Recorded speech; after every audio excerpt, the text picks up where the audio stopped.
माननीय न्यायालयाच्या निर्णयाचे स्वागत करतो, कारण या देशामध्ये काही वेगळे विचाराचे लोक हिंदू भगवा त्याच्याबरोबर आतंकवाद जोडले होते. माननीय न्यायालयाने स्पष्ट करून दिले की भगवा आतंकवाद होऊ शकत नाही. भगवा म्हणजे या देशाचं सनातन, या देशाचं फाउंडेशन, या देशाचं गंगा जमुनी संस्कृती हे सगळे जप करण्यासाठी, आणि ज्या लोकांनी भगवा आणि हिंदू बरोबर आतंकवाद जोडले होते त्यांना माननीय न्यायालयाने एक धडा शिकवायचं परिणाम आला. मी माननीय न्यायालयाचा सन्मान करतो आणि साधुवाद देऊ इच्छितो.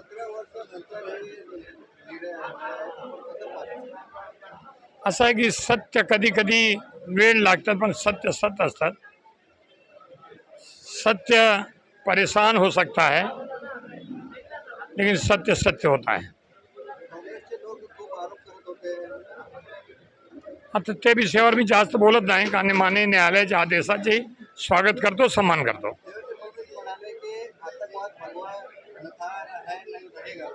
बरोबर आहे ना, मी सांगितलं ना तुम्हाला सुरुवातीला. माननीय मुख्यमंत्री देवेंद्र फडणवीस साहेबांनी ज्या पद्धतीने, ज्या विचाराने, त्या विचाराचे आम्ही सगळे आहेत, देश आहेत, देशाचे पंतप्रधान आहेत, देशात आमच्या डेमोक्रेसी आहे, आणि हा देश जे आहे हा हिंदुस्थानाचा देश आहे.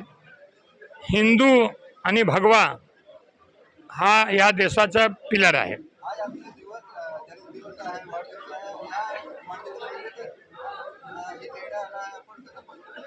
नाही, हा निर्णय अपेक्षित होता, कारण की हिंदू कधी किंवा भगवा कधी आतंकवाद से जोडू जाऊ शकत नव्हता. पण दुर्दैवाने काही लोकांनी याच्यावर जास्त लक्ष दिले. वर्ष लागला, लेकिन निर्णय आला. हा देशाच्या एक विचारावर त्यांना समजायला पाहिजे. आम्हाला तर माहितीच होता, या देशाला माहितीच होता की भगवान हिंदू काय आहे. पण काही वेगळ्या विचाराचे लोक होते, त्यांच्याबद्दल आज बोलायची गरज नाही आहे. पण एवढंच सांगू शकतो तुमच्या माध्यमातून की हा देश सनातनचा आहे, हा देश हिंदूचा आहे.